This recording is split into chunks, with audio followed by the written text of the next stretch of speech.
ಇಡೀ ನಮ್ಮ ಪ್ರಾಚೀನ ಪರಂಪರೆ ಕಾವ್ಯವನ್ನು ಹೆಣ್ಣು ಅಂತ ಕರೆದಿದೆ. ಯಾಕೆಂದರೆ ಬರೆದವರೆಲ್ಲ ಗಂಡಸರಾಗಿದ್ದರು. ನಾನೆಂಬ ಮಾಯೆ ಅನ್ನುವ ಸುಕನ್ಯಾ ಮಾರುತಿಯವರ ಕಾವ್ಯದ ಕುರಿತು ನಾನು ಮಾತಾಡಬೇಕಿದೆ. ಅದಕ್ಕೂ ಮೊದಲು ಈ ಕಾರ್ಯಕ್ರಮ ಯಾಕೆ ಮಹತ್ವದ್ದು ಅಂತ ನನಗನ್ನಿಸ್ತು ಅನ್ನೋದರ ಬಗ್ಗೆ ಒಂದು ಮಾತನ್ನು ಹೇಳೋಕ್ಕೆ ಇಷ್ಟಪಡ್ತೀನಿ.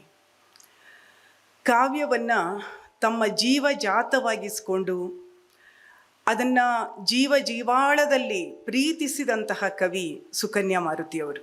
ಅವರ ಇಡೀ ಜೀವಿತಾವಧಿಯನ್ನು ನಾವು ಒಂದು ವಾಕ್ಯದಲ್ಲಿ ಹೇಳಬಹುದಾದರೆ ಅದು ಒಂದು ಅನ್ವೇಷಣೆ. ಅದು ಯಾವುದರ ಅನ್ವೇಷಣೆ ಅಂದರೆ ನಾನು ಯಾರು ಹಾಗಿದ್ರೆ ಅನ್ನುವಂಥ ಅನ್ವೇಷಣೆ. ಇಂಥ ಪ್ರಶ್ನೆ ಹೆಣ್ಣಿಗೆ ಬಂದಾಗ ಆ ಯಾತನೆ ಬಹಳ ಭೀಕರವಾಗಿರುತ್ತೆ ಮತ್ತು ಸಹನೆ ಕೂಡ ಬಹಳ ಗಟ್ಟಿಯಾಗಿರುತ್ತದೆ. ಸುಮಾರು 4 ದಶಕಗಳ ಕಾಲ ಸಾಹಿತ್ಯದೊಂದಿಗೆ ಅನುಸಂಧಾನವನ್ನು ನಡೆಸ್ಕೊಳ್ತಾ ಅಪಾರವಾದ ಜೀವನ ಪ್ರೀತಿ ಮತ್ತು ಕಾವ್ಯದ ಒಲವನ್ನು ರೂಪಿಸಿಕೊಂಡಂತಹ, ನಾನೊಬ್ಬ ಕವಿ ಅಂತ ತಮ್ಮ ವ್ಯಕ್ತಿತ್ವವನ್ನು ಮರು ಪ್ರತಿಷ್ಠಾಪನೆ ಮಾಡಿಕೊಂಡಂತಹ ಸುಕನ್ಯಾ ಅವರ ಕುರಿತು ಈ ಕಾರ್ಯಕ್ರಮವನ್ನು ಆಯೋಜನೆ ಮಾಡಿರೋದು ಯಾಕೆ ಮಹತ್ವದ್ದು ಅಂದರೆ, ನಾವು ಒಂದು ಕ್ಷಣ ನಮ್ಮ ಕನ್ನಡ ಸಾಹಿತ್ಯವನ್ನು ಮಗಚಿ ಹಾಕ್ಕೊಳ್ಬೇಕು. ಮಹಿಳೆಯರ ಅಭಿವ್ಯಕ್ತಿ ಅಂತಂದರೆ ಕಡೆಗಣ್ಣಿನುಪೇಕ್ಷೆಯಿಂದ ಈಕ್ಷಿಸಿದ ದಾಶರಥಿಯರು ಬಹಳ ಇದ್ದರು. ಅಥವಾ ಏನೋ ಪಾಪ ಬರೀತಾರೆ ಬಿಡಿ ಅನ್ನುವಂತಹ ಅನುಕಂಪದ ಚುಚ್ಚುಗಳು, ಕಣ್ಣ ಗಾಯಗಳು ಮಹಿಳಾ ಅಭಿವ್ಯಕ್ತಿ ಪರಂಪರೆಯನ್ನು ಸಾಕಷ್ಟು ಸತಾಯಿಸಿದೆ. ಆದರೆ ಅದೆಲ್ಲವನ್ನು ಅರಗಿಸಿಕೊಂಡು ಮಹಿಳಾ ಸಾಹಿತ್ಯ ಇವತ್ತು ಕನ್ನಡದ ಒಂದು ಮುಖ್ಯ ಧ್ವನಿಯಾಗಿ, ಕನ್ನಡದ ಅಷ್ಟೇ ಯಾಕೆ ಇಡೀ ವಿಶ್ವ ಸಾಹಿತ್ಯದ ಒಂದು ಧ್ವನಿಯಾಗಿ ಇವತ್ತು ಕನ್ನಡದ ಮಹಿಳಾ ಅಭಿವ್ಯಕ್ತಿ ಬೆಳೆದು ನಿಂತಿದೆ ಅನ್ನೋದನ್ನು ನಾವು ಗಮನಿಸಬೇಕು. ಜಾನ್ ರಸ್ಕಿನ್ ಅಂತಹ ಚಿಂತಕ ಹೇಳ್ತಿದ್ದಂತೆ, ಹೆಣ್ಣು ಸೃಜನಶೀಲಳಾಗುವುದು ಎಂದಿಗೂ ಸಾಧ್ಯವಿಲ್ಲ, ಬೌದ್ಧಿಕ ವ್ಯಕ್ತಿತ್ವವನ್ನು ಪಡೀತೀವಿ ಅನ್ನುವ ಭ್ರಮೆಯನ್ನು ಆದಷ್ಟು ಬೇಗ ಕಳಚಿಕೊಂಡು ಬಿಡಿ ಅಂತ ಫರ್ಮಾನು ಹೊರಡಿಸಿದಂಥ ತತ್ವಚಿಂತನಾಕಾರರ ಪರಂಪರೆ ನಮ್ಮ ಬೆನ್ನಿಗಳಿಗೆ ಇದೆ. ಅಥವಾ ನಮ್ಮ ಸಂಸ್ಕೃತಿಗೆ ಬಂದರೆ ಹೆಣ್ಣು ಅಂದರೆ ನಾನು ವರ್ಣಿಸುವ, ನಾನು ವಿವರಿಸುವ, ಅವಳು ಮಾತ್ರ ಹೆಣ್ಣು ಅನ್ನುವಂತಹ ಒಂದು ಮಾನಸಿಕವಾದ ಗುಲಾಮಗಿರಿಗೆ ಒಡ್ಡಿದಂತಹ ಪರಂಪರೆಯೂ ಇದೆ. ಕನ್ನಡದಲ್ಲಿ ಉದಾರವಾದಿ ಮಾನವೀಯ ಗುಣಗಳನ್ನು ಹೊಂದಿರುವಂತಹ ಬಹಳ ದೊಡ್ಡ ಲೇಖಕರು ಕೂಡ ಮಹಿಳಾ ಅಭಿವ್ಯಕ್ತಿಯನ್ನು ಒಂದಿಷ್ಟು ಮುಜುಗರದಿಂದ, ಉದಾಸದಿಂದ ನೋಡಿದಂತಹ ಚರಿತ್ರೆ ಇದೆ. ಹೀಗೆಲ್ಲ ಇರಬೇಕಾದ್ರೆ ಕನ್ನಡ ಸಾಹಿತ್ಯ ತನ್ನ ದೃಷ್ಟಿ ಮತ್ತು ಧೋರಣೆಗಳನ್ನು ಬದಲಿಸಿಕೊಳ್ಳಬೇಕು, ಅಥವಾ ಅದು ನಡೆಯಬೇಕಾದ ಪಲ್ಲಟ ಹೀಗಿರಬೇಕು ಅನ್ನುವಂಥ ಒಂದು ಸೂಚ್ಯಂಕದ ಹಾಗೆ ನನಗೆ ಈ ಕಾರ್ಯಕ್ರಮ ಅನ್ನಿಸ್ತಾ ಇದೆ. ಇದೊಂದು ಖಂಡಿತವಾಗಿಯೂ ಒಂದು ಚಾರಿತ್ರಿಕವಾದ ಚಹರೆ ದತ್ತವಾಗಿದೆ ಒಟ್ಟಾರೆ ಮಹಿಳಾ ಸಾಹಿತ್ಯದ ಹಿನ್ನೆಲೆಯಲ್ಲಿ ಅಂತ ನನಗೆ ಹೇಳೋದಕ್ಕೆ ಇಷ್ಟಪಡ್ತೀನಿ. ಇನ್ನು ನಾನೆಂಬ ಮಾಯೆ ಎಂಬ ಕೃತಿಯನ್ನು ಪ್ರವೇಶ ಮಾಡಬೇಕಾದ್ರೆ ಸುಕನ್ಯಾ ಅವರಿಗೂ ಕಾವ್ಯಕ್ಕೂ ಇರುವಂಥ ಅನುಬಂಧ ಬಹುಶಃ ಅದು ಭಾಷೆಗೆ ನಿಲುಕಲಾರದ್ದು ಅಂತ ಕಾಣಿಸುತ್ತೆ. ಹೆಣ್ಣಾದವಳು ಮಾತನಾಡೋದು, ಬರೆಯೋದು ಅಂತಂದರೆ ಅವಳು ತನ್ನನ್ನು ಮೌನಗೊಳಿಸಿದಂತಹ ಎಲ್ಲ ಬೌದ್ಧಿಕ, ಸಾಂಸ್ಕೃತಿಕ ಯಾಜಮಾನ್ಯಗಳಿಂದ ಬಿಡುಗಡೆಗೊಳ್ತಕ್ಕಂಥ ಒಂದು ದೊಡ್ಡ ಪ್ರಕ್ರಿಯೆಯಾಗಿರುತ್ತೆ ಅದು. ಆ ಮೌನಕ್ಕೆ ಅವಳು ತೋರಿಸುವಂಥ ಪ್ರತಿರೋಧವೂ ಕೂಡ ಆಗಿರ್ತದೆ. ಹಾಗೆ ನೋಡಿದರೆ ಬರೆಯುವುದೇ ಬಂಡಾಯ ಅನ್ನೋದು ಹೆಣ್ಣಿಗೆ ಬಹಳ ವಿಶಿಷ್ಟವಾಗಿ ಅನ್ವಯಗೊಳ್ತಕ್ಕಂತಹ ಮಾತು. ಆದರೆ ಕಾವ್ಯವನ್ನು ತಮ್ಮ ಅಭಿವ್ಯಕ್ತಿಯ ಒಂದು ಭಾಗವಾಗಿ ಸುಕನ್ಯಾ ಅವರು ಮಾಡಿಕೊಂಡಿಲ್ಲ. ಕಾವ್ಯವೇ ಅವರ ಅಭಿವ್ಯಕ್ತಿಯ ಭಾಗ, ಕಾವ್ಯವೇ ಅವರ ಎಲ್ಲ ಮಾತುಗಳಿಗೆ ಒಂದು ತಾಣ ಅನ್ನುವ ರೀತಿಯೊಳಗಡೆ ಅವರು ಈ ಕಳೆದ 4 ದಶಕಗಳನ್ನು ನಡೆಸಿದ್ದಾರೆ. DR ನಾಗರಾಜ್ ಅವರದೊಂದು ಅಭಿಪ್ರಾಯ ಇದೆ. ಸಾಹಿತ್ಯದ ಎಲ್ಲ ಪ್ರಕಾರಗಳಲ್ಲಿ ಅತ್ಯಂತ ಸಂಕೀರ್ಣವಾದ ಪ್ರಕಾರ ಯಾವುದು ಅಂದರೆ ಕಾವ್ಯ, ಮತ್ತು ಅತ್ಯಂತ ಪರಿಪೂರ್ಣವಾದ ಪ್ರಕಾರ ಯಾವುದು ಅಂದರೆ ಅದು ಕಾವ್ಯ. ಯಾಕೆಂದರೆ ಅದು ಮನುಷ್ಯ ಸಂಬಂಧಗಳ ಒಳಾಂಗಣವನ್ನು ಹಿಡಿಯೋದಕ್ಕೆ ಕಾವ್ಯದಷ್ಟು ಯೋಗ್ಯವಾದ ಇನ್ನೊಂದು ಇಲ್ಲವೇ ಇಲ್ಲ ಅನ್ನೋ ಮಾತನ್ನು DR ಅವರು ಸಾಹಿತ್ಯ ಕಥನದಲ್ಲಿ ಬರೀತಾರೆ. ಈ ಎಲ್ಲ ಹಿನ್ನೆಲೆಯೊಳಗಡೆ ನಾವು ಗಮನಿಸ್ಕೊಂಡ್ರೆ ಸುಕನ್ಯಾ ಅವರ ಕಾವ್ಯದ ಪ್ರೀತಿ ಅಸೀಮವಾದದ್ದು. ನನ್ನೆದೆಯ ಹೊಲದಲ್ಲಿ ಹೂವ ಬಿತ್ತಿದ ಜಾಣ, ನೋವ ಮರೆಸಿದ ಗೆಳೆಯ ಕವಿತೆ ರಾಯ. ಇದು ಅವರ ಪದ್ಯದ ಒಂದು ಸಾಲು. ಇಡೀ ನಮ್ಮ ಪ್ರಾಚೀನ ಪರಂಪರೆ ಕಾವ್ಯವನ್ನು ಹೆಣ್ಣು ಅಂತ ಕರೆದಿದೆ. ಯಾಕೆಂದರೆ ಬರೆದವರೆಲ್ಲ ಗಂಡಸರಾಗಿದ್ದರು. ಯಾವಾಗ ಹೆಣ್ಣು ತನ್ನ ಅಭಿವ್ಯಕ್ತಿಯ ದಾರಿಯನ್ನು ಆಯ್ಕೆ ಮಾಡ್ಕೋತಾಳೋ ಆಗ ಕಾವ್ಯ ಗಂಡು ನೀಡಬಹುದಾದ ಸಾಂಗತ್ಯಕ್ಕೆ, ಅವಲಂಬನೆಗೆ, ಒಂದು ಮಾನಸಿಕವಾದಂತಹ ನೈತಿಕವಾದ ಸ್ಥೈರ್ಯಕ್ಕೆ ನಿಲುದಾಣವಾಗಿ ಒದಗಿದೆ ಅನ್ನೋ ಕಾರಣಕ್ಕಾಗಿಯೇ ಸುಕನ್ಯಾ ಅವರು ಆ ಕಾವ್ಯವನ್ನು ಕವಿತೆ ರಾಯ ಅಂತ ಕರೀತಾರೆ. ನೋವ ಮರೆಸಿದ ಗೆಳೆಯ ಅಂತ ಸೂಚಿಸ್ತಾರೆ. ಇವರ ಒಟ್ಟು ಕಾವ್ಯಗಳನ್ನು ನಾನೊಂದು 3 ಹಂತಗಳಲ್ಲಿ ವಿಂಗಡಿಸಿಕೊಂಡು ಮಾತನಾಡೋದಕ್ಕೆ ಇಷ್ಟಪಡ್ತೀನಿ. ಮೊಟ್ಟ ಮೊದಲನೇದಾಗಿ ನಾನೆಂಬ ಮಾಯೆ ಕವಿತೆಯ ಪ್ರಯಾಣದೊಳಗೆ ನಮಗೆ ಮನಸ್ಸಿಗೆ ಧಕ್ಕನೆ ಎದುರಿಗೆ ನಿಲ್ಲೋದೇನು ಅಂದರೆ ಇದೊಂದು ಆತ್ಮಕಥಾನಕವಾದ ಪ್ರಯಾಣ ಅಂತ. ಅಮೃತಾ ಪ್ರೀತಮ್ ಅವರು ತಮ್ಮ ಆತ್ಮಕಥೆ ರೆವಿನ್ಯೂ ಸ್ಟಾಂಪ್, ರಸೀದಿ ಟಿಕೆಟು ಬರೆಯುವಾಗ ಅದರ ಆರಂಭದಲ್ಲಿ ಒಂದು ಮಾತನ್ನು ಹೇಳುತ್ತಾರೆ. ಈ ಆತ್ಮಕಥೆಯನ್ನು ನಾನು ಯಾಕೆ ಬರಿತಾ ಇದ್ದೀನಿ ಅಂತಂದರೆ, ಇದುವರೆಗೂ ನಾನು ಬರೆದಿರುವಂತಹ ಎಲ್ಲ ಕವಿತೆಗಳಿಗೂ ಕಥೆಗಳಿಗೂ ಒಂದು ಅಧಿಕೃತವಾದಂತಹ ಮುದ್ರೆಯನ್ನು ಒತ್ತುವ ರೆವಿನ್ಯೂ ಸ್ಟಾಂಪ್ ಇದು ಅಂತ ಹೇಳುತ್ತಾರೆ. ಹಾಗಿದ್ದರೆ ವಿಶೇಷವಾಗಿ ಹೆಣ್ಣಿಗೆ ಕವಿತೆ ಅಂತನ್ನೋದು ಅವಳ ಬದುಕಿನ, ಅವಳ ಜೀವಜಾತದ ಒಂದು ಭಾಗ. ಅದೊಂದು ಆತ್ಮಕಥನದ ದಾರಿ. ಆದರೆ ಈ ಆತ್ಮಕಥನದ ದಾರಿ ಸುಲಭವಾದದ್ದೇನೂ ಅಲ್ಲ. ಅದು ಬಹಳ ಕಠಿಣವಾದ ಪ್ರಯಾಣ. ಯಾಕೆ ಅದು ಕಠಿಣವಾದ ಪ್ರಯಾಣ ಅಂತಂದರೆ, ಕವಿತೆಯ ಒಳ ಪ್ರವೇಶ ಮಾಡುವಾಗಲೇ ಕವಿಯಾದವನಿಗೆ ಒಂದು ಸಿದ್ಧತೆ ಇರುತ್ತೆ. ಅದೇನು ಅಂದರೆ ಸತ್ಯ ಮತ್ತು ಪ್ರಾಮಾಣಿಕವಾದ ನಿಲುವು. ಕಾವ್ಯದೊಳಗೆ ಮಾತ್ರ ಯಾವ ಅಸತ್ಯಕ್ಕೂ ಯಾವ ಅಪ್ರಾಮಾಣಿಕತೆಯೂ ಒಂದಿಂಚೂ ಜಾಗ ಇರೋದಕ್ಕೆ ಸಾಧ್ಯ ಇಲ್ಲ. ಇದ್ದರೆ ಅದು ಕವಿತೆ ಆಗೋದಿಲ್ಲ ಅಷ್ಟೇ. ಅದು ಕೇವಲ ಪದಬಂಧ ಆಗಬಹುದು, ಶಬ್ದಗಳ ನಿರೂಪಣೆಯಾಗಬಹುದು ಅಷ್ಟೇ. ಕವಿತೆ ಅನ್ನುವಂಥ ಪ್ರಕಾರವೇ ಬಹಳ ಪ್ರಾಮಾಣಿಕವಾದದ್ದು ಅನ್ನೋದನ್ನು ನಾವು ಗಮನಿಸ್ಕೊಂಡ್ರೆ, ಆದರೆ ಕಾವ್ಯ ಅನ್ನೋದು ಆತ್ಮಕಥೆಗಿಂತಲೂ ಒಂದು ಸುಲಭವಾದ ಸ್ಪೇಸನ್ನು ಒದಗಿಸಿಕೊಡತ್ತೆ ಖಂಡಿತವಾಗಿಯೂ. ಯಾಕೆ ಅಂತಂದರೆ ಅಲ್ಲಿ ನಾವು ಯಾವುದಕ್ಕೂ ಕೂಡ ರೆವಿನ್ಯೂ ಸ್ಟಾಂಪನ್ನು ಅಂಟಿಸೋ ಅಗತ್ಯ ಇರೋದಿಲ್ಲ. ಅಂಕಿ ಅಂಶ, ಸ್ಥಳ, ನಕಾಶೆ, ವ್ಯಕ್ತಿ ನಾಮಗಳ ಗರಜುಗಳು ಇರೋದಿಲ್ಲ. ನೋಡಿ, ಒಂದು ಕವಿತೆಯ ಸಾಲು ಹೀಗಿದೆ. ಸುಕನ್ಯಾ ಮೇಡಮ್ ಅವರ ಮೊದಲನೆಯ ಸಂಕಲನ ಪರಿಸರದಲ್ಲಿ ಅದರ ಒಂದು ಕವಿತೆ. ಉಸಿರಾಡುವಾಗ ತುಸು ನೀರು ಬಿಡಲೂ ಅಂಜಿದ ಇವರು ತಕರಾರಿಲ್ಲದೆ ಬೆಂಕಿಗಿಟ್ಟು ಶಾಸ್ತ್ರೋಕ್ತವಾಗಿಯೇ ಸಂಸ್ಕಾರ ಮಾಡಿದರು. ಅವರು ಯಾರು? ಅವರು ಯಾರೂ ಇರಬಹುದು. ಅವರು ಯಾರು ಅನ್ನುವುದನ್ನು ಹೇಳು ಅನ್ನುವ ಯಾವ ಒತ್ತಡವನ್ನು ಕಾವ್ಯ ಕವಿಗೆ ನೀಡೋದಿಲ್ಲ. ಈ ಸ್ಪೇಸ್ ಇದೆಯಲ್ಲ, ಇದೊಂದು ಅದ್ಭುತವಾದ ಸ್ಪೇಸ್. ಇದು ಬಹುಶಃ ದೇವರ ಸಾನ್ನಿಧ್ಯದಲ್ಲಿ ಮಾತ್ರ ಸಿಗಬಹುದಾದ ಸ್ಪೇಸ್. ಯಾಕೆಂದರೆ ಯಾಕೆ ಅನ್ನುವಂಥ ಪ್ರತಿ ಪ್ರಶ್ನೆಯನ್ನು ದೇವರು ಕೇಳೋದಿಲ್ಲ.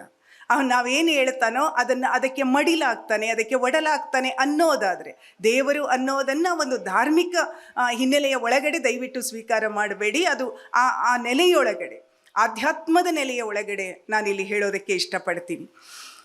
ಕಾವ್ಯದಲ್ಲಿ ಕವಿ ಬಳಸುವ ಯಾವುದೇ ಸರ್ವನಾಮ ಇದೆಯಲ್ಲ, ನಾನು, ನೀನು, ಅವನು, ಇವನು, ಏನು ಬೇಕಾದರೂ ಇರಲಿ, ಅದಕ್ಕೆ ನಿರ್ದಿಷ್ಟವಾದ ಯಾವ ಗುರುತುಗೆರೆಯ, ಯಾವ ಚಹರೆಯ ಅವಶ್ಯಕತೆಯೂ ಇಲ್ಲ. ಹಾಗಾಗಿಯೇ ಕವಿತೆ ಪ್ರತಿ ಸಲವೂ ಹೊಸದಾಗತ್ತೆ. ಯಾರು ಓದುತ್ತಾರೋ ಅವರದಾಗತ್ತೆ. ಆ ಮಾತಿದೆಯಲ್ಲ, ಕವಿತೆ ಅನ್ನೋದು ಬರೆದವನದ್ದಲ್ಲ, ಅದು ಓದುವವನದ್ದು. ಪ್ರತಿ ಸಂದರ್ಭದಲ್ಲೂ ಅದು ಹೊಸ ಹುಟ್ಟನ್ನು, ಹೊಸ ಆವಿಷ್ಕಾರಗಳನ್ನು, ಹೊಸ ನೋಟಕ್ರಮಗಳನ್ನು ಅದು ಬಿಚ್ಚುತ್ತಾ ಹೋಗತ್ತೆ ಅನ್ನೋದನ್ನು ನಾವು ಗಮನಿಸಬೇಕು.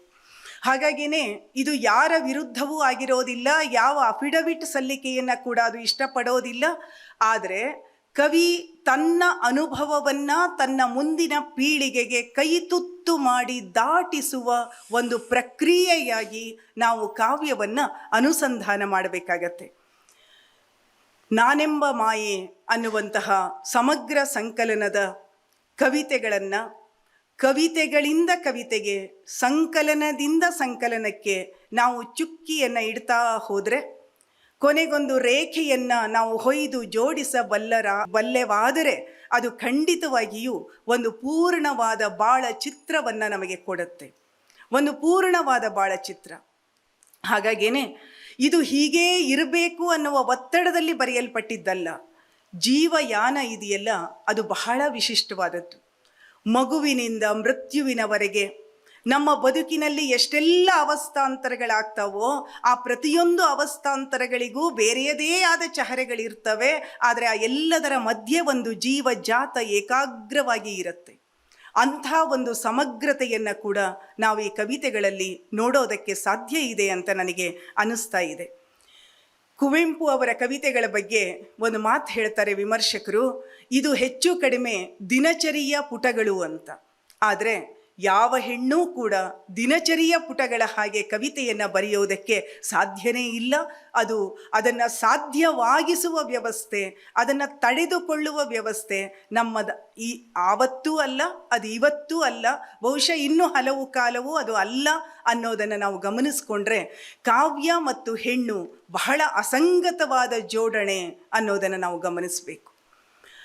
ಜ್ಞಾನಪೀಠ ಪ್ರಶಸ್ತಿಯನ್ನು ಪಡೆದಂಥ ಲೇಖಕಿ ಪ್ರತಿಭಾ ರೇ ಈ ಮಾತನ್ನು ಹೇಳ್ತಾರೆ, ಹೆಣ್ಣಾಗಿರುವುದು ಮತ್ತು ಬರೆಯುವುದು ಈ ಎರಡು ಅಸಂಗತ ಜೋಡಣೆಗಳು ಎನ್ನುವುದನ್ನು ನಾವು ಯಾವತ್ತೂ ಮರೆಯಬಾರದು ಅಂತ.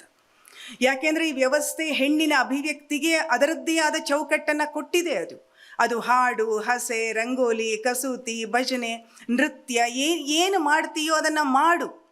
ವ್ಯವಸ್ಥೆ ಏನನ್ನು ಹೇಳತ್ತೋ ಅದಕ್ಕೆ ಅನುಗುಣವಾಗಿ ನೀನಿರು ಅನ್ನುವಂಥ ಸಂದರ್ಭದಲ್ಲಿ ಹೆಣ್ಣಾಗಿ ಹುಟ್ಟಿಯೂ ಕೂಡ ನಮ್ಮ ಮಾನವ ನೆಲೆಯನ್ನು ಪ್ರಕಟಪಡಿಸಿಕೊಳ್ಳೋದಕ್ಕಾಗಿ ಅಭಿವ್ಯಕ್ತಿಯ ಕ್ರಮಕ್ಕೆ ತೊಡಗಿಕೊಂಡಾಗ ಪ್ರತಿಯೊಬ್ಬ ಹೆಣ್ಣಿನ ಎದುರಿಗೆ, ಪ್ರತಿಯೊಬ್ಬ ಮಹಿಳಾ ಕವಿಯ ಎದುರುಗಡೆ ಬರ್ತಕ್ಕಂಥ ಪ್ರಶ್ನೆ ಇದೆಯಲ್ಲ, ಅದು ಬಹಳ ದೊಡ್ಡ ಪ್ರಶ್ನೆ. ಆ ಸವಾಲನ್ನು ಅವಳು ಎದುರಿಸಲೇಬೇಕಾಗತ್ತೆ. ಅಂಥ ಒಂದು ಎದುರಿಸುವಿಕೆ, ಕಾವ್ಯವನ್ನು ಇನ್ನಿಲ್ಲದಂತೆ ಪ್ರೀತಿಸಿದಂತಹ ಒಂದು ಧೋರಣೆಯನ್ನು ನಾವು ಸುಕನ್ಯಾ ಅವರ ಕವಿತೆಗಳಲ್ಲಿ ನೋಡ್ತೀವಿ. ಹಾಗಾಗಿನೇ ಅವರು ತಮ್ಮ ಕವಿತೆಗಳನ್ನು ರೂಹಿಲ್ಲದ ಚೆಲುವಂಗೆ ಒಲಿದು ಹೆತ್ತ ಕಂದಮ್ಮಗಳು ಅಂತ ಕರೆಯಬಲ್ಲರು. ರೂಹಿಲ್ಲದ ಚೆಲುವಂಗೆ ಒಲಿದು ಹೆತ್ತ ಕಂದಮ್ಮಗಳು ನನಗೆ ಕಾವ್ಯ ಅಂತ ಕರೀತಾರೆ. ಅರ್ಧ ಪುರುಷೇಶ್ವರಿಯ ಆತ್ಮರತಿ ದಾಂಪತ್ಯ ಫಲಗಳು ಅಂತ ಕರೀತಾರೆ. ಅರ್ಧನಾರೀಶ್ವರ ಕೇಳಿದ್ದೀವಿ ನಾವು, ಆದರೆ ಅರ್ಧ ಪುರುಷೇಶ್ವರಿಯ ಅನ್ನುವಂಥ ಈ ಹೊಸ ನೋಟಕ್ರಮ ಇದೆಯಲ್ಲ, ಹೆಣ್ಣು ನೋಟಕ್ರಮದಿಂದ ಬದುಕನ್ನು ಗಮನಿಸುವ ದೃಷ್ಟಿ ಇದೆಯಲ್ಲ, ಅದು ಬಹಳ ದಟ್ಟವಾಗಿ ಈ ಕವಿತೆಗಳಲ್ಲಿದೆ ಅನ್ನೋದನ್ನು ನಾವು ಗಮನಿಸಬೇಕು. ಇನ್ನೊಂದು ಬಹಳ ಮಹತ್ವದ ಅಂಶ ನನಗೆ ಅನಿಸಿದ್ದೇನು ಅಂದರೆ ನಿಜದ ನೆಲೆಯ ಹುಡುಕಾಟ. ಹೆಣ್ಣು ಅಂತೀವಲ್ಲ, ಹಾಗಂದ್ರೆ ಏನು ಅನ್ನೋ ಪ್ರಶ್ನೆ. ಯಾಕೆಂದರೆ ಈಗಾಗಲೇ ವ್ಯವಸ್ಥೆ ಹೆಣ್ಣಿನ ಬಗ್ಗೆ ಅಧಿಕೃತವಾದಂತಹ ಎಲ್ಲ ಚಹರೆಯನ್ನು ರೂಪಿಸಿ ಚಲಾವಣೆಗೆ ಬಿಟ್ಟಿದೆ. ಅದು ಈಗಲೂ ಕೂಡ ಕೆಲವು ರೂಪಾಂತರಗಳಲ್ಲಿದೆಯೇ ಹೊರತು ಅದು ಏನೂ ಮೂಲಭೂತವಾಗಿ ಬದಲಾವಣೆಯನ್ನು ಪಡ್ಕೊಂಡಿಲ್ಲ. ಹಾಗಿರಬೇಕಾದ್ರೆ ಸುಕನ್ಯಾ ಅವರ ಕವಿತೆಗಳಲ್ಲಿ ದಟ್ಟವಾಗಿ ಆವರಿಸಿಕೊಂಡಿರುವ ಗುಣ ಏನು ಅಂದರೆ ಹೆಣ್ತನದ ನಿಜದ ನೆಲೆಯ ಹುಡುಕಾಟ. ಈ ಶೋಧದ ಮಾಧ್ಯಮಕ್ಕೆ ಅವರು ಒಡ್ಡಿಕೊಳ್ಳೋದು ತಮ್ಮನ್ನೇ, ತಮ್ಮಿಡೀ ಬದುಕನ್ನು ಒಡ್ಡಿಕೊಳ್ಳೋದಿದೆಯಲ್ಲ, ಅದೊಂದು ಸಾಹಸ ಯಾತ್ರೆ, ಅತ್ಯಂತ ಕಠಿಣವಾದ ಯಾತ್ರೆ ಅದು. ಅಕ್ಕ ಮಹಾದೇವಿ ಇಂಥ ಸವಾಲನ್ನು ಎದುರಿಸಿದ್ದಾಳೆ ಅಂತ ಅನಿಸುತ್ತೆ. ಅಕ್ಕ ಹೇಳ್ತಾಳಲ್ಲ, ನಾನು ಯಾರು ಅಂತ ಹೇಳಿದರೆ, ಅಯ್ಯ ನಾನು ಹೆಂಗೂಸಲ್ಲ, ಅಯ್ಯ ನಾನು ಸೂಳೆಯಲ್ಲ, ನಾನು ಹೆಣ್ಣು ಅಲ್ಲದ, ಸೂಳೆಯೂ ಅಲ್ಲದ, ನಾನೊಬ್ಬಳು ವ್ಯಕ್ತಿ ಅನ್ನುವಂಥ ಪ್ರತಿಪಾದನೆ ಎಷ್ಟು ಗಾಢವಾಗಿದೆಯೋ ಅಷ್ಟೇ ಗಾಢವಾದ ಪ್ರತಿಪಾದನೆಯನ್ನು ಸುಕನ್ಯಾ ಅವರ ಕವಿತೆಗಳ ಉದ್ದಕ್ಕೂ ನಾವು ನೋಡ್ತೀವಿ. ಅಕ್ಕ ಮಹಾದೇವಿಯ ಕವಿತೆಯ ವಚನ ಇದೆಯಲ್ಲ, ಸುರಗಿಯ ಮೇಲೊರಗಿ ನಾನಿಹೆನು, ತರಗೆಲೆಯ ಮೆಲಿದು ಆನಿಹೆನು, ಚೆನ್ನ ಮಲ್ಲಿಕಾರ್ಜುನಯ್ಯ ಕರ ಕೇಡ ನೊಡ್ಡಿದಡೆ ಒಡಲನು ಪ್ರಾಣವನು ನಿಮಗರ್ಪಿಸಿ ಶುದ್ಧಳಹೆನು ಅನ್ನುವಂಥ ಈ ಧೀಮಂತಿಕೆ, ಆ ಧೀಮಂತಿಕೆಯ ಅಗತ್ಯವನ್ನು ನಾವಿಲ್ಲಿ ಗಮನಿಸಬೇಕಾಗಿದೆ. ಇಡೀ ಕನ್ನಡದ ಸಂದರ್ಭವನ್ನು ನಾವು ಎದುರಿಗಿಟ್ಕೊಂಡ್ರೆ ಹೀಗೆ ನಾನು ಏನು ಅನ್ನುವಂಥ ಹುಡುಕಾಟವನ್ನು ಮಾಡಲೇಬೇಕಾದಂಥ ಒಂದು ಅನಿವಾರ್ಯತೆ ಸುಕನ್ಯಾ ಅವರ ಬದುಕು ಅವರಿಗೆ ಒಡ್ಡಿದಂತಹ ಸವಾಲು. ಶಿಕ್ಷಣದ ಮೂಲಕ ಅವರು ಅಭಿವ್ಯಕ್ತಿಯ ಕಿರುದಾರಿಗಳನ್ನು ರೂಪಿಸಿಕೊಂಡ್ರು. ಆದರೆ ಆ ಶಿಕ್ಷಣ ಹೇಗಿತ್ತದು? ಹುಟ್ಟಿನಿಂದಲೇ ಬರುವ ಗುರುತು ಇದೆಯಲ್ಲ, ಅದನ್ನು ಕಳಚಿಕೊಳ್ಳೋದು ಅಷ್ಟು ಸುಲಭ ಅಲ್ಲ. ಆದರೆ ಅದರೊಟ್ಟಿಗೆ ಬದುಕೋದೇ ಕಠಿಣವಾದರೆ, ಅಪ್ಪನಿದ್ದಾನೆ, ಅಪ್ಪ ಪ್ರೀತಿಸುತ್ತಾನೆ, ಆದರೆ ಅಪ್ಪನ ಗುರುತು ನನಗಿಲ್ಲ. ಗುರುತನ್ನು ಕೊಡಲೇಬೇಕಾದಂಥ ಸಂದರ್ಭದಲ್ಲಿ ನಾನು ಅಪ್ಪನ ಪಾಲಿತ ಪುತ್ರಿಯಾಗಿರ್ತೀನಿ. ಆದರೆ ಈ ಪಾಲಿತ ಪುತ್ರಿಯ ಅಷ್ಟೇ ಅಲ್ಲದ ನಾನು ಯಾರು? ನಾನೊಬ್ಬ ದೇವದಾಸಿಯ ಮಗಳು ಹೌದು, ಆದರೆ ಅದರ ಆಚೆಗೆ ನಾನು ಯಾರು? ಹಣೆಯ ಮೇಲೆ ಇಷ್ಟು ದೊಡ್ಡ ಕುಂಕುಮದ ಬಟ್ಟನ್ನು ಇಟ್ಟುಕೊಳ್ಳುವ ನಾನು ಮರೆ ಮಾಡ್ತಾ ಇರೋದು ಒಳಗೆ ಚುಚ್ಚಿರುವ ಆ ಹಂಚಿ ಬಟ್ಟನ್ನು ಅನ್ನುವಂಥ ಸ್ಥಿತಿ ಇದೆಯಲ್ಲ, ಈ ಮರೆ ಮಾಡುವ ಎಲ್ಲ ಪ್ರಯತ್ನದ ಆಚೆಗೆ ನಾನು ಯಾರು? ಶಾಲೆಗೆ ಹೋದರೆ ಎಲ್ಲ ಜಾಣ್ಮೆಯನ್ನು ಪ್ರಕಟ ಮಾಡಿದ ಮೇಲೂ ಕೂಡ ಬೆರಕಿ ಸಂತಾನ ಅಂತ ಅನ್ನಿಸ್ಕೊಂಡ ಆ ಅಪಮಾನದ ಆಚೆಗೆ ನಾನು ಯಾರು? ಈ ಎಲ್ಲ ಅಪಮಾನಿತ ನೆಲೆಗಳನ್ನು ತುಳಿತಾನೆ ಅಥವಾ ಅದನ್ನೇ ರೆಕ್ಕೆ ಮಾಡ್ಕೋತಾನೆ, ಅದನ್ನೇ ಹಲಗೆ ಮಾಡ್ಕೋತಾನೆ ದಾಟುವ ಕ್ರಮ ಇದೆಯಲ್ಲ, ಅದು ಬಹುಶಃ ಆ ಅನುಭವವನ್ನು ಹೇಳೋದಕ್ಕೆ ಅವರಿಗೂ ಭಾಷೆ ಒದಗೋದಿಲ್ಲ. ಅದನ್ನು ಓದಿ ಗ್ರಹಿಸಿ ಹೇಳೋದಕ್ಕೆ ನಮ್ಮ ಭಾಷೆ ಇನ್ನೂ ಸವಕಳಾಗತ್ತೆ ಅನ್ನುವಂಥ ತೀವ್ರವಾದ ಭಾವನೆ ನನ್ನನ್ನು ಈಗ ಕಾಡ್ತಾ ಇದೆ. ಬದುಕಿನ ತಿರುಗಣಿಯೊಳಗೆ ಸಂಪೂರ್ಣವಾಗಿ ಇಲ್ಲವಾಗಿ ಬಿಡ್ತೀನಿ ಅನ್ನೋ ಗಾಬರಿ ಅವರ ಕವಿತೆಗಳ ಮೂಲದ್ರವ್ಯ. ನನಗೆ ಓದುವಾಗ ಇಂಥ ಹಲವಾರು ಕವಿತೆಗಳು ಕಂಡುವು. ಈ ಬದುಕು ನನ್ನನ್ನು ಏನು ಮಾಡುತ್ತೆ ಅಂದರೆ ನುರಿದು ಒಟ್ಟಿ ಬಿಡುತ್ತೆ, ನನ್ನನ್ನು ಇಲ್ಲ ಮಾಡಿಬಿಡತ್ತೆ, ನನಗೊಂದು ಕನಸು ಬೀಳತ್ತೆ. ಆ ಕನಸಲ್ಲಿ ಏನಾಗಿದೆ ಅಂದರೆ ನಾನು ಇಲ್ಲವಾಗಿದ್ದೀನಿ ಅನ್ನುವಂಥ ಹುಡುಕಾಟ ಇದೆಯಲ್ಲ, ಆ ಹುಡುಕಾಟದಲ್ಲಿ ಒಮ್ಮೆಲೆ ಗಾಬರಿ, ಒಮ್ಮೆಲೆ ಚೀತ್ಕಾರ, ಅಂತರಾತ್ಮದ ಚೀತ್ಕಾರ. ಅದು ಒಂದು ರೀತಿ ಬೇಂದ್ರೆಯವರ ಆ ಊರು ತುದಿಯ ಮೂರು ಬಟ್ಟೆ ಮುಗಿದಲ್ಲಿ ಕೊಳ್ಳದಲ್ಲಿ ಕೂಗೇ ಕೂಗತದ ಏನೋ ಇದಕ್ಕೆ ಬ್ಯಾನಿ ಅನ್ನುವಂಥ ಆ ಅಂತರಾತ್ಮದ ಕೋಗಿಲ ಇದೆಯಲ್ಲ, ಹಾಗೆ ನಾನು ಹೆಣ್ಣಾಗಿಯೂ ನಾನು ಯಾರು? ಈ ಲೋಕ ನೋಡುವ ಕಣ್ಣಿನೊಳಗಿರುವ ನಾನ ಅಥವಾ ನಾನು ನಿಜಕ್ಕೂ ಏನು ಅನ್ನುವಂಥ ಆ ಹುಡುಕಾಟವೇ ಅವರ ನಾನೆಂಬ ಮಾಯೆ ಅನ್ನೋದಕ್ಕೆ ಹೆಣ್ಣಿನ ಮೇಲೆ ಎಂಥ ದೊಡ್ಡ ಹರಳಿಯನ್ನು ಈ ವ್ಯವಸ್ಥೆ ಹೊರಸಿಬಿಟ್ಟಿದೆ. ಹೆಣ್ಣು ಮಾಯೆ ಅಲ್ಲ ಅಂದ್ರೂ ಕೂಡ ಹೆಣ್ಣು ಮಾಯೆಯಾಗಿಯೇ ನೋಡ್ತಕ್ಕಂತಹ ಕ್ರಮದೊಳಗೆ ನಮಗೆ ಸುಕನ್ಯಾ ಅವರ ಕವಿತೆಗಳು ಏನನ್ನು ಹೇಳ್ತವೆ ಅಂತಂದರೆ, ನಾನು ಮಾಯೆ. ಯಾರಿಗೆ ಅಂತಂದರೆ ನನಗೂ ನಾನು ಮಾಯೆ. ಎಂಥ ಮಾಯೆ ಅಂದರೆ ಕ್ಷಣ ಕ್ಷಣಕ್ಕೂ ಬದಲಾಗಬಲ್ಲ, ನಿಮ್ಮ ಎಲ್ಲ ಆಕ್ರಮಣಗಳಿಗೆ, ಹಿಂಸೆಗಳಿಗೆ, ನೋಟಗಳಿಗೆ, ಗಾಯಗಳಿಗೆ ಧಿಕ್ಕರಿಸಿ ಆತ್ಮಗೌರವದಿಂದ ತಲೆ ಎತ್ತಿ ನಿಲ್ಲಬಲ್ಲ ನನಗೆ ನಾನೇ ಅಚ್ಚರಿಯಾಗುವ ಮಾಯೆ. ನನಗೆ ನಾನೇ ಅಚ್ಚರಿ, ನನಗೆ ನಾನೇ ವಿಸ್ಮಯ. ಅದಕ್ಕೆ ಅವರು ಹೇಳ್ತಾರೆ, ನನಗಿಂತ ನನಗೆ ಮಿತ್ರರಿಲ್ಲ, ಶತ್ರುಗಳೂ ಕೂಡ. ಸ್ವರ್ಗ ಮರ್ತ್ಯ ಪಾತಾಳಗಳಲ್ಲಿ ವಿಜೃಂಭಿಸುವುದು ನಾನು, ಕೈ ಚೆಲ್ಲಿ ವಿರಮಿಸುವುದೂ ನಾನು ಮಾಯೆ, ನಾನೆಂಬ ಮಾಯೆ. ಈ ನಾನೆಂಬ ಮಾಯೆಯ ಹುಡುಕಾಟದ ಒಳಗಡೆ ನಾವು ಗಮನಿಸಬೇಕಾಗಿರೋದೇನು ಅಂದರೆ, ಎಲ್ಲ ಸಾಂಪ್ರದಾಯಿಕ ಸಿದ್ಧ ಹೆಣ್ಣಿನ ಚಹರೆಯನ್ನು ಒಡಿತಕ್ಕಂತಹ ಬಹಳ ದೊಡ್ಡ ಕ್ರಾಂತಿ ಇದು. ಹೆಣ್ಣಿಗೆ ಚಹರೆಗಳನ್ನು ಈ ವ್ಯವಸ್ಥೆ ಕೊಟ್ಟುಬಿಟ್ಟಿದೆ. ನಾವು ನೂರಾರನ್ನು ಹೇಳಬಹುದು. ನ ಸ್ತ್ರೀ ಸ್ವಾತಂತ್ರ್ಯ ಅರ್ಹತಿ, ಷಾಡ್ಗುಣ್ಯಂ ಭಾರ್ಯ ಕುಲಮುದ್ಧರಂತಿ. ಕಿವಿ ತೆಗೆದ್ರೆ, ಕಣ್ಣು ಎತ್ತಿದ್ರೆ ಅವೇ ನಮ್ಮ ಸುತ್ತ ಸುಳಿತಾ ಇರೋದು. ಈಗಲೂ ಅವು ರೂಪಾಂತರಗೊಂಡು ಅವೇ ಇರೋದೇನೆ. ಇಂಥ ಸ್ಥಿತಿಯ ಒಳಗಡೆ ನಿಜವಾಗಿಯೂ ಹೆಣ್ಣು ಕಟ್ಟಿಕೊಳ್ಳಬೇಕಾದಂಥ ಜೀವನ ಮೀಮಾಂಸೆ ಯಾವುದು ಹಾಗಿದ್ರೆ ಅನ್ನೋ ಪ್ರಶ್ನೆಯನ್ನು ಅತ್ಯಂತ ಸಮರ್ಥವಾಗಿ ಅವರ ಕೃತಿಗಳು ಎದುರುಗೊಳ್ಳುತ್ತವೆ ಅನ್ನೋದನ್ನು ನಾವು ಗಮನಿಸ್ಕೊಳ್ಬೇಕು. ಹಾಗಿದ್ರೆ ತನ್ನನ್ನೇ ತಾನು ಒಡ್ಡಿಕೊಂಡು ಹೆಣ್ಣು ಅಂದರೆ ಏನು ಅನ್ನುವಂಥ ಅವರ ಶೋಧನೆಯ ಮಾರ್ಗದಲ್ಲಿ ಬಹಳ ಮುಖ್ಯವಾಗಿ ಕಾಣೋದೇನು ಅಂದರೆ, ಇಡೀ ಹೆಣ್ಣಿನ ಸಂಕತನವೊಂದನ್ನು ಯಾವ ಬಿಡೆ ಬಿಸಾತಿಲ್ಲದೇನೆ ಅವರ ಕಾವ್ಯಗಳು ಕಟ್ಟಿಕೊಡ್ತವೆ. ಹೆಣ್ಣು ಎಂದರೆ ಏನು, ಅವಳು ನಿಜಕ್ಕೂ ಏನು ಅನ್ನುವ ಇಡೀ ಹೆಣ್ಣಿನ ಸಂಕತನವೊಂದನ್ನು ಕಟ್ಟಿಕೊಡ್ತವೆ. ಆ ಸಂಕತನ ಇದೆಯಲ್ಲ, ಇದುವರೆಗಿನ ಎಲ್ಲ ಅಬದ್ಧತೆಯನ್ನು, ಇದುವರೆಗಿನ ಎಲ್ಲ ಹರಲಿಗಳನ್ನು, ಎಲ್ಲ ಆರೋಪಗಳನ್ನು ಹೀಗೆ ನಿಸೂರವಾಗಿ ಸುಳಿದು ಆಚೆಗಿಡ್ತವೆ. ಅವು ನಿಜವಾಗಿಯೂ ನನ್ನ ಬದುಕಿನ ಆದ್ಯತೆ ಯಾವುದು ಅನ್ನುವಂಥದ್ದು. ಅವರ ಒಂದು ಕವಿತೆ ಸಾಲು ಹೀಗಿದೆ: ಕ್ಷಮಿಸಿ ನಾ ಭಾರತೀಯ ನಾರಿ, ಅನ್ನಿಸಿದ್ದನ್ನೆಲ್ಲ ಹತ್ತಿಕ್ಕುತ್ತೇನೆ. ಅವಳಿಗೇನು ಅನ್ನಿಸತ್ತೋ ಅದನ್ನು ಎಂದೂ ಅಭಿವ್ಯಕ್ತಿ ಮಾಡಲಿಕ್ಕೆ ಆಸ್ಪದವೇ ಇಲ್ಲದ ಹಾಗೆ ಮಾತಾಡೋದು. ಯಾಕಂದರೆ ನಮ್ಮ ಪರಂಪರೆಯನ್ನು ಒಂದು ಕ್ಷಣ ಗಮನಿಸ್ಕೊಳ್ಳಿ. ಹೆಣ್ಣಾದವಳಿಗೆ ಮಾತು ಬೆಳ್ಳಿ, ಮೌನ ಬಂಗಾರ. ಅವಳು ಮೌನವಾಗಿರಬೇಕು, ಅವಳು ಮಾತಾಡಬಾರದು. ಹೆಣ್ಣಿನ ಹೆಜ್ಜೆ ಹೊಸಲು ತುಳಿಬಾರ್ದು. ಇದು ನಮ್ಮ ಪರಂಪರೆ, ಇದು ನಮ್ಮ ಸ್ಥಿತಿ. ಈ ಸ್ಥಿತಿಯ ಒಳಗಡೆ ನಿಂತ್ಕೊಂಡು ನಿಜವಾಗಿಯೂ ನಾನು ಯಾರು ಅನ್ನೋದನ್ನು ಅವ್ರು ಹೇಳ್ತಾರೆ. ಒಂದು ಕವಿತೆ ಇದೆ ಅವರದು, ಒಂದು ಹಸುವಿನ ಕತೆ ಅಂತ. ಅದನ್ನು ಓದಿದ ಮೇಲೆ ನನಗೆ ಸ್ವಲ್ಪ ಹೊತ್ತು ಮುಂದಕ್ಕೆ ಓದಕ್ಕಾಗಲಿಲ್ಲ, ನಾನು ಮುಚ್ಚಿಟ್ಟೆ.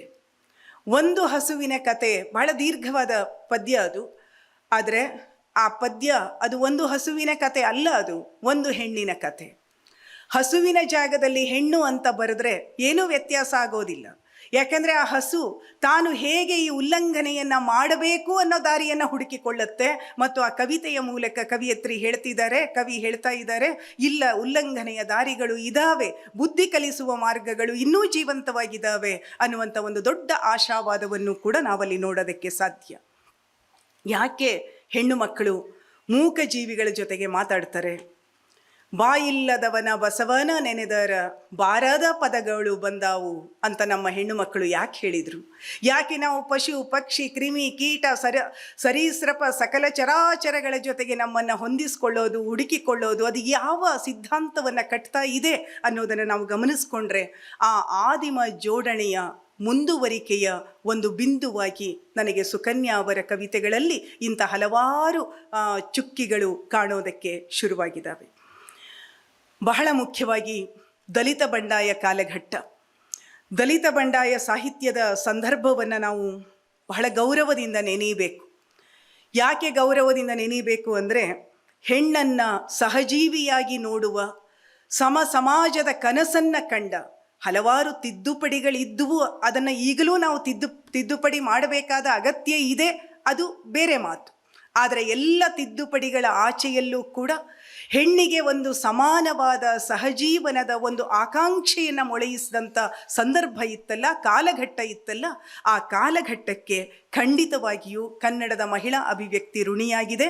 ಮತ್ತು ಸುಕನ್ಯಾ ಅವರ ಎಷ್ಟೋ ಕವಿತೆಗಳು ದಲಿತ ಬಂಡಾಯ ಸಾಹಿತ್ಯದ ಮನೋಧರ್ಮವನ್ನು ಹೆಚ್ಚು ಜೀವಂತಗೊಳಿಸುವಲ್ಲಿ ಶ್ರಮವನ್ನು ಹಾಕಿದಾವೆ ಅನ್ನೋದನ್ನು ನಾವು ಗಮನಿಸಬೇಕು. ಉದಾಹರಣೆಗೆ, ಪುರಾಣ ಭಂಜನವನ್ನು ಮಾಡೋದು, ಇತಿಹಾಸ ಮತ್ತು ಪುರಾಣಗಳನ್ನು ಮರು ನಿರ್ವಚನಕ್ಕೆ ಒಳಗು ಮಾಡೋದು ಮತ್ತು ಪರ್ಯಾಯಗಳನ್ನು ನಿರ್ಮಾಣ ಮಾಡೋದಿದೆಯಲ್ಲ, ಅದು ಆ ಕಾಲದ ಬಹಳ ದೊಡ್ಡ ತುರ್ತಾಗಿತ್ತು. ಇತಿಹಾಸ ಮತ್ತು ಪುರಾಣಗಳನ್ನು ಮರುಕಳಿಕೆ ಮಾಡಬೇಕು, ಅದನ್ನು ವಿಶ್ಲೇಷಣೆ ಮಾಡಬೇಕು, ಅದನ್ನು ಬಗೆದು ನೋಡಬೇಕು ಅನ್ನುವಂಥ ಒಂದು ದೊಡ್ಡ ಓಘ ಇದ್ದಂಥ ಕಾಲಘಟ್ಟದಲ್ಲಿ ನಾನೆಂಬ ಮಾಯೆ ಸಂಕಲನದ ಹಲವಾರು ಕವಿತೆಗಳು ಇದಕ್ಕೆ ಪ್ರತಿಸ್ಪಂದನೆಯನ್ನು ಮಾಡಿದಾವೆ, ಅದಕ್ಕೆ ಜೀವವನ್ನು ತುಂಬಿದಾವೆ. ಒಂದು ಕಡೆ ಇವರ ದ್ರೌಪದಿ ಹೇಳ್ತಾಳೆ, ಐವರು ನಾಥರಿದ್ದೂ ನಾ ಅನಾಥೆ.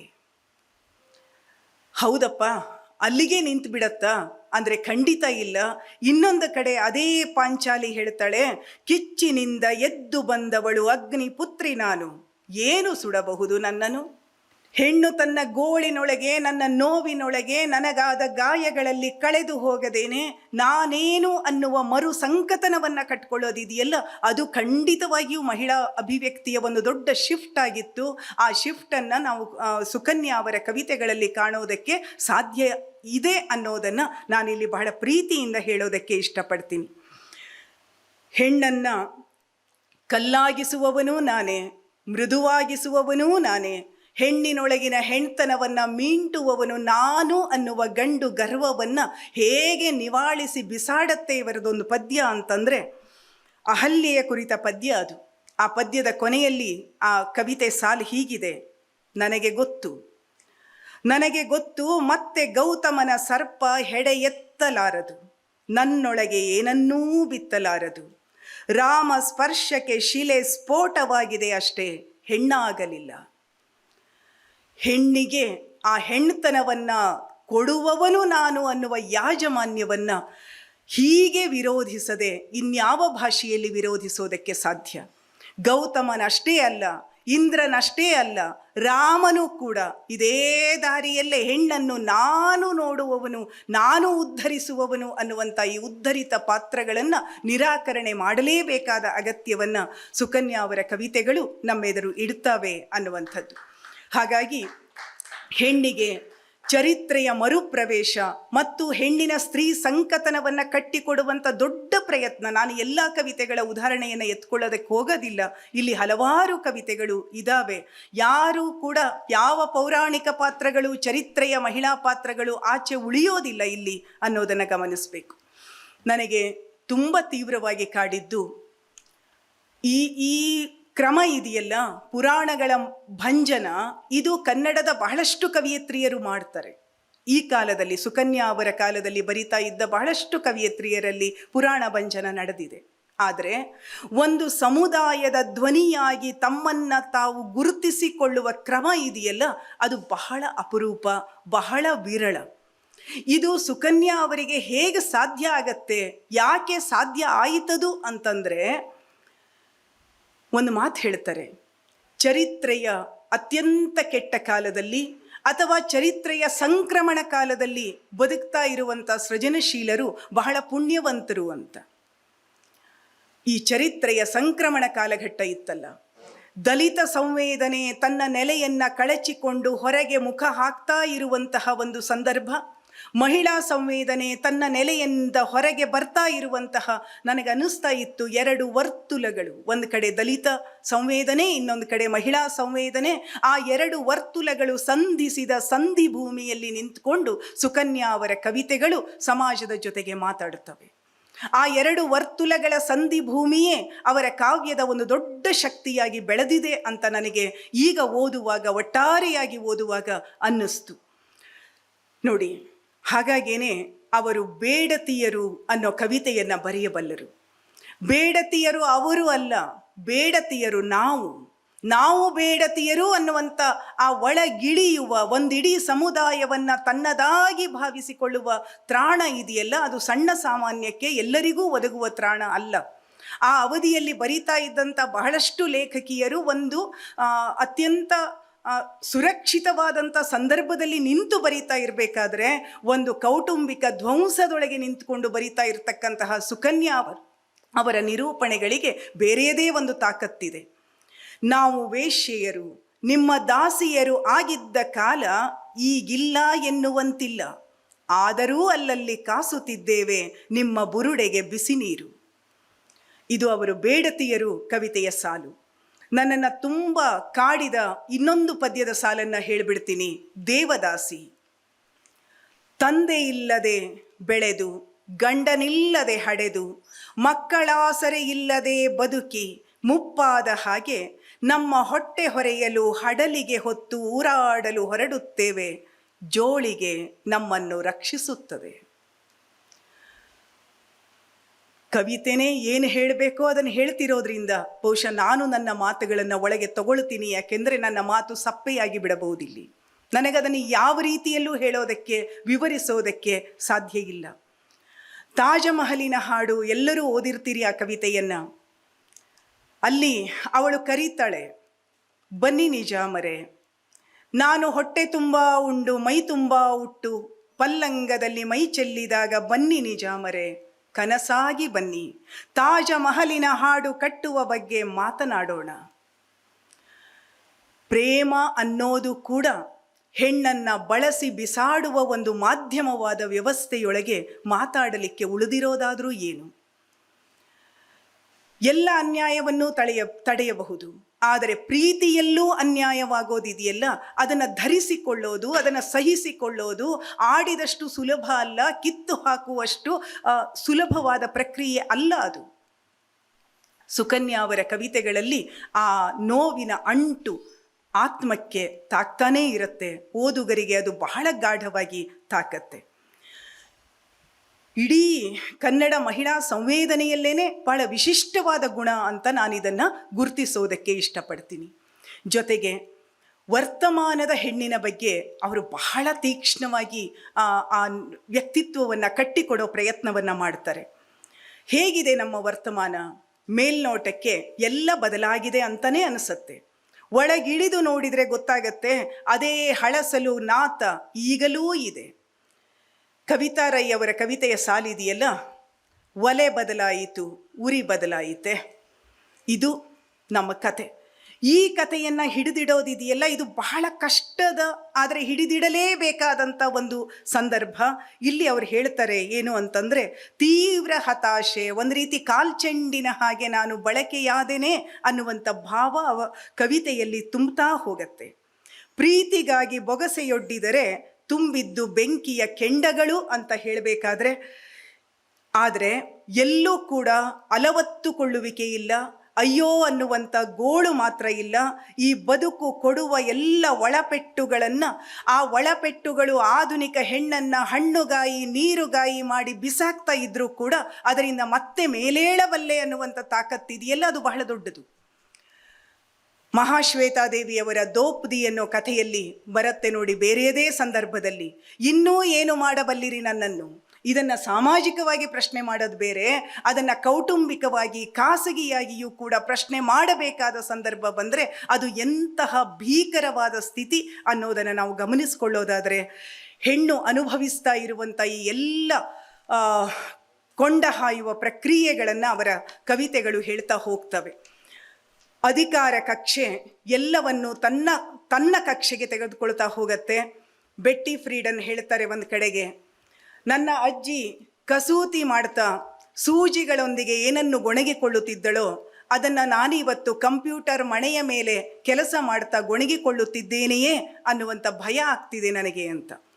ಈ ಆಧುನಿಕತೆಯನ್ನು ವಿವರಿಸಿಕೊಳ್ಳುವ ಸುಕನ್ಯಾ ಅವರ ಕವಿತೆ ಎಂದೂ ಕೂಡ ಆರೋಪದ ಶೈಲಿಯಲ್ಲಿಲ್ಲ. ಅದು ಹೆಣ್ಣನ್ನು ಒಳ್ಳೆಯ, ಗಂಡನ್ನು ಕೆಟ್ಟ ಅನ್ನುವಂಥ ಯಾವ ಜಟಿಲವಾದ ಅಥವಾ ಅತ್ಯಂತ ಕೆಟ್ಟದಾಗಿರುವ ಮಾದರಿಯ ಕಡೆಗೆ ಚಲಿಸೋದಿಲ್ಲ ಅನ್ನೋದಿದೆಯಲ್ಲ, ಅದು ಬಹಳ ಮುಖ್ಯವಾದದ್ದು. ಅವರ ಮಾತುಕತೆ ಏನಿದ್ರೂ ಕೂಡ ಗಂಡಿನ ಜೊತೆಗೇನೆ. ಹುಟ್ಟೆಂಬುದು ಉರಿಕೊಳ್ಳಿ, ಬಾಲ್ಯವೊಂದು ಅಗ್ನಿಕುಂಡ, ಯೌವನವು ಕಾಳ್ಗಿಚ್ಚಾದ ನನಗೆ ಬೆಳಕಿನ ಸುಖ ಗೊತ್ತಿಲ್ಲ ಸಖ. ಬೆಳಕಿನ ಸುಖ ನನಗೆ ಗೊತ್ತಿಲ್ಲ ಅಂತ ಹೇಳೋದು ಅವನಿಗೆ. ಯಾಕೆಂದರೆ ಅವನಿಗೆ ಗೊತ್ತಾದರೆ ಮಾತ್ರ ಇದು ಸರಿಯಾಗ್ತದೆಯೇ ಹೊರತು ಇದು ಒಮ್ಮುಖವಾಗಿ ನಡೆಯತಕ್ಕಂಥ ದಾರಿ ಅಲ್ಲ ಅನ್ನುವಂಥ ಭಾಳ ಸ್ಪಷ್ಟವಾದ ಸ್ತ್ರೀವಾದಿ ಚಿಂತನೆಗಳನ್ನು ನಾವು ಸುಕನ್ಯಾ ಅವರ ಕವಿತೆಗಳಲ್ಲಿ ನೋಡೋದಕ್ಕೆ ಸಾಧ್ಯ. ಹಾಗಾಗಿಯೇ ಪ್ರೀತಿ ಅವರ ಕಾವ್ಯದ ಶಕ್ತಿ. ಪ್ರೀತಿಯನ್ನು ಅವರು ಪ್ರೀತಿಸ್ತಾರೆ, ಅದಮ್ಯವಾಗಿ ಪ್ರೀತಿಸ್ತಾರೆ. ಎಷ್ಟು ಅಂತಂದರೆ ಪದೇ ಪದೇ ಪ್ರೀತಿಯಿಂದ ಮೋಸವಾಗಲಿ ಅನ್ಯಾಯವಾಗಲಿ ಬದುಕನ್ನು ಸುತ್ತಿಕೊಂಡ ಎಲ್ಲ ಸಂಬಂಧಗಳು ಏನು ಹೇಳ್ತಿದ್ದಾರೆ ಒಂದು ಕವಿತೆಯೊಳಗೆ ಅಂತಂದರೆ, ನನ್ನ ಹೆತ್ತವರಿಂದ ನಾನು ಹೆತ್ತವರವರೆಗೂ. ಈ ಕಥೆ ಇದೆಯಲ್ಲ, ನನಗೆ ಜನ್ಮ ಕೊಟ್ಟವರಿಂದ ನಾನು ಜನ್ಮ ಕೊಟ್ಟವರವರೆಗೂ ಏನಾಯಿತು ಅನ್ನುವ ಈ ಬದುಕಿನ ಮರು ನಿರ್ವಚನ ಇದೆಯಲ್ಲ, ಅದು ಘಾಸಿಗೊಳಿಸುವ, ಅದು ಕೊಡುವ ಪೆಟ್ಟನ್ನು ನಾವು ಊಹಿಸಿಕೊಳ್ಳೋದಕ್ಕೂ ಕೂಡ ಸಾಧ್ಯ ಇಲ್ಲ. ಆದರೆ ಆ ಪ್ರೀತಿಯ ಬಗ್ಗೆ ಅಪಾರವಾದ ನಿಷ್ಠೆ ಇದೆ ಅವರಿಗೆ, ಅಪಾರವಾದ ನಿಷ್ಠೆ. ಎಂಥ ನಿಷ್ಠೆ ಅಂದರೆ, ಹೆಣ್ಣಿನ ಎಲ್ಲ ಸವಲತ್ತುಗಳನ್ನು ಈ ವ್ಯವಸ್ಥೆ ದುರುಪಯೋಗ ಮಾಡಿಕೊಂಡಿದೆ ಅನ್ನೋದು ಬಹಳ ಚೆನ್ನಾಗಿ ಗೊತ್ತಿದೆ. ನನಗೆ ಉದ್ಯೋಗ ಬೇಕು, ನಾನೊಬ್ಬ ಉದ್ಯೋಗಸ್ಥ ಮಹಿಳೆ, ಆದರೆ ಉದ್ಯೋಗಸ್ಥ ಮಹಿಳೆಯನ್ನು ಕುಟುಂಬ ಹೇಗೆ ನೋಡ್ಕೊಳ್ಳತ್ತೆ ಅನ್ನುವ ಎಲ್ಲ ಗಾಢವಾದ ಅರಿವಿದ್ದೂ ಕೂಡ ಅವರ ಕವಿತೆಗಳಲ್ಲಿ ಅದು ಬರುತ್ತೆ. ಅದಿದ್ದೂ ಕೂಡ ಅವರು ಹೇಳ್ತಾರೆ, ಅಕ್ಕ ಹೇಳ್ತಾಳಲ್ಲ, ನನಗೆ ಮತ್ತೆ ಮತ್ತೆ ಸುಕನ್ಯಾ ಅವರ ಪದ್ಯಗಳನ್ನು ಓದಬೇಕಾದ್ರೆ ಅಕ್ಕನ ಸಾಲುಗಳು ನೆನಪಾದರೆ ಅದು ನಾನು ಉದ್ದೇಶಪೂರ್ವಕವಾಗಿ ನೆನಪು ಮಾಡಿಕೊಂಡಿದ್ದಲ್ಲ, ಖಂಡಿತವಾಗಿಯೂ ಆ ಕವಿತೆಯ ಸಾಲುಗಳೇ ಆ ಸಾಲುಗಳ ಜೊತೆಗೆ ಸಂಬಂಧವನ್ನು ಏರ್ಪಡಿಸ್ಕೊಳ್ತವೆ ಅನ್ನೋದನ್ನು ಹೇಳೋದಕ್ಕೆ ಇಷ್ಟಪಡ್ತೀನಿ. ಅಕ್ಕನ ಒಂದು ಕವಿತೆಯ ವಚನ ಇದೆಯಲ್ಲ, ಅಯ್ಯ ನೀ ಕೇಳಿದಡೆ ಕೇಳು, ಕೇಳದಿದ್ದಡೆ ಮಾಡು, ನಾನಿನ್ನ ಪೂಜಿಸಿದಲ್ಲದೆ ತಾಳೆಲಾರೆನಯ್ಯ. ಹಾಗೇನೆ ಇವರದೊಂದು ಕವಿತೆ ಇದೆ, ನನಗೆ ಪ್ರಿಯವಾದ ನಿನಗೆ ಕೋರಿಕೆ ಅನ್ನೋದು ಪದ್ಯದ ಶೀರ್ಷಿಕೆ. ತುಂಬ ಘಾಸಿಗೊಳಿಸುವ ಕವಿತೆ ಅದು. ಆ ಕವಿತೆ ಹೇಳ್ತಾ ಹೋಗತ್ತೆ, ನನ್ನ ಮೈ ಮಾಂಸ ರಕ್ತ ಬಲ ಎಲ್ಲ ಎಲ್ಲ ಏನನ್ನ ಕೊಡಬಹುದಿತ್ತೋ ಎಲ್ಲ ಕೊಟ್ಟು ಮುಗಿದು ಹೋಗಿದೆ. ಕವಿತೆಯ ಕೊನೆ ಬರುತ್ತೆ, ನನಗೆ ಪ್ರಿಯವಾದ ನಿನಗೆ ಅರ್ಪಿಸಲು ಉಳಿದದ್ದು ಆತ್ಮ ಒಂದೇ, ಸ್ವೀಕರಿಸುವ ಛಾತಿ ಇದ್ದರೆ ತೋಳು ಚಾಚು, ನಿನ್ನೆದೆಯಲ್ಲಿ ಹುದುಗಿ ಮೋಕ್ಷ ಪಡೆಯುತ್ತೇನೆ. ಪ್ರೀತಿ ಅನ್ನೋದು ವಯೋಮಾನಕ್ಕೆ ಸಂಬಂಧಪಟ್ಟಿದ್ದಲ್ಲ. ಪ್ರೀತಿ ಅನ್ನೋದು ಯಾವುದೋ ದಾಂಪತ್ಯದ ಆಚೆಯ ಅನ್ನುವ ಚೌಕಟ್ಟಿಗೆ ಸಂಬಂಧಪಟ್ಟಿದ್ದು ಅಲ್ಲ. ಅದು ಪ್ರೀತಿ ಅನ್ನೋದು ಮನುಷ್ಯ ಸಂಬಂಧವನ್ನು ಬೆಸೀತಕ್ಕಂಥ ಬಹಳ ಅನೂಹ್ಯವಾದ, ಬಹಳ ಪವಿತ್ರವಾದ ಒಂದು ನಿಲ್ದಾಣ ಅನ್ನೋದನ್ನು ಅವರು ಬಹಳ ತೀವ್ರವಾಗಿ ಭಾವಿಸ್ತಾ ಹೋಗ್ತಾರೆ.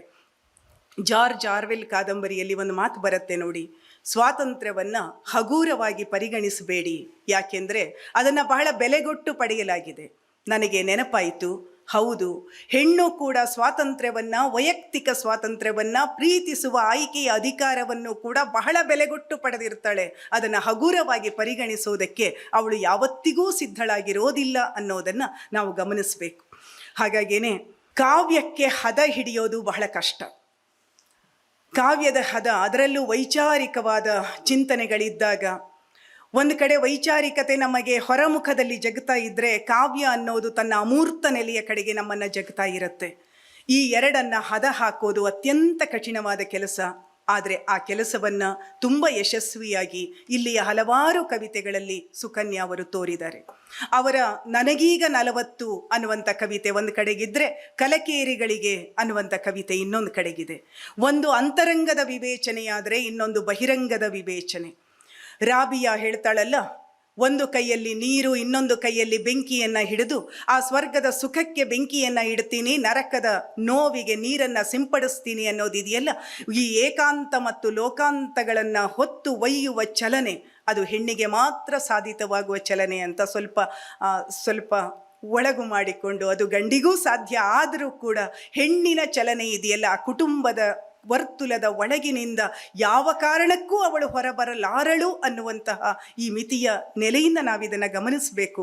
ಹಾಗಾಗೇನೆ ತುಡಿದದ್ದು ಮಿಡಿದದ್ದು ಹುಡಿಯೆದ್ದು ಹೋಗುವಂಥ ಪಂಜರದೊಳಗಿನ ಒಂಟಿ ಬದುಕಿನ ಆರ್ತನಾದ ಅಂತ ಅವ್ರು ಹೇಳಿದರೂ ಕೂಡ, ಒದ್ದೆ ಕೆನ್ನೆಯ ಹೊತ್ತು ಏರು ಹೊತ್ತು ಹೊರಬಿದ್ದೆ, ನೆತ್ತಿ ಸುಡುವ ಬಿಸಿಲು ಬತ್ತಿಸಿತ್ತು ಕಣ್ಣು, ಕೆಂಪೇರಲಿಲ್ಲ ಕಪ್ಪಾಯಿತು ಕೆನ್ನೆ, ನಾನು ವಿವಾಹಿತ ಕನ್ಯೆ. ಮತ್ತೆ ಮಾತಿಲ್ಲದ ಕೆಲವು ಸಾಲುಗಳನ್ನು ಓದಿಬಿಟ್ಟು ನನ್ನ ಮಾತನ್ನು ಮುಕ್ತಾಯ ಮಾಡ್ತೀನಿ. ಮತ್ತು ಮುಕ್ತಾಯವನ್ನು ಈ ಮಾತಿನಿಂದ ಮಾಡ್ತೀನಿ. ಅದೇನು ಅಂದರೆ, ಸುಕನ್ಯಾ ಮಾರುತಿಯವರ ಕವಿತೆಗಳ ಕ್ಯಾನ್ವಾಸ್ ಬಹಳ ದೊಡ್ಡದು ಮತ್ತು ಅದು ಆ ಕಾಲ, ಆ ಸಂದರ್ಭದ ಎಲ್ಲ ಮೂಲ ಜೀವದ್ರವ್ಯವನ್ನು ಹೀರಿಕೊಂಡೇ ಬೆಳೆದಿರುವಂಥದ್ದು. ಆದರೆ ನಾವು ಎಲ್ಲ ಲೇಖಕಿಯರ ಬಗ್ಗೆ ಓದುವಾಗ, ಸಮಗ್ರವಾಗಿ ಅವರ ಅಧ್ಯಯನ ಮಾಡುವಾಗ ಒಂದು ನಮ್ಮನ್ನು ಯಾವತ್ತೂ ಕಾಡ್ತಾ ಇರುತ್ತೆ.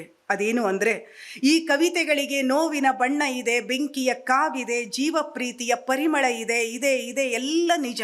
ಆದರೆ ಎಲ್ಲೋ ನಮ್ಮ ಕಾಲುಗಳು, ನನ್ನ ತಲೆಮಾರನ್ನೂ ಒಳಗೊಂಡು ನಾನು ಈ ಮಾತನ್ನು ಹೇಳ್ತಾ ಇದ್ದೀನಿ, ಎಲ್ಲೋ ನಮ್ಮ ಕಾಲುಗಳು ಕೆಸರು ಗದ್ದೆಯಲ್ಲಿ ಸಿಕ್ಕಿಕೊಂಡುವೆ. ಒಂದು ಕಾಲನ್ನು ಎತ್ತೋದ್ರೊಳಗೆ ಇನ್ನೊಂದು ಕಾಲು ಹೂತು ಹೋಗ್ತಾ ಇರುವಂಥ ನಮ್ಮ ಪ್ರಯಾಣ.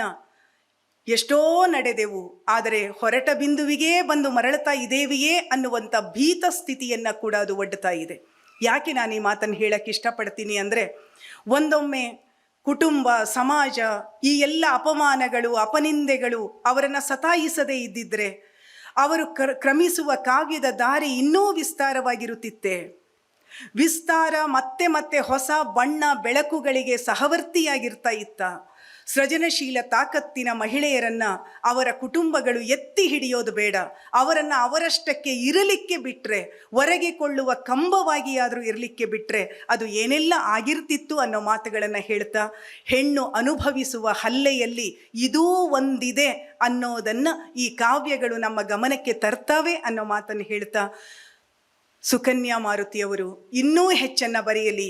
ಯಾವ ಪ್ರಶ್ನೆಯನ್ನು ನಾನಿಲ್ಲಿ ಇಟ್ಟಿದ್ದೀನೋ ಇದನ್ನು ದಾಟುವ ಹಾಗೆ ಅವರ ಕಾವ್ಯ ಶಕ್ತಿ ನಮ್ಮಂಥವರನ್ನು ಮುನ್ನಡೆಸಲಿ ಅಂತ ಹೇಳ್ತಾ ನನ್ನ ಮಾತುಗಳಿಗೆ ವಿರಾಮ ಹೇಳ್ತೀನಿ. ನಮಸ್ಕಾರ.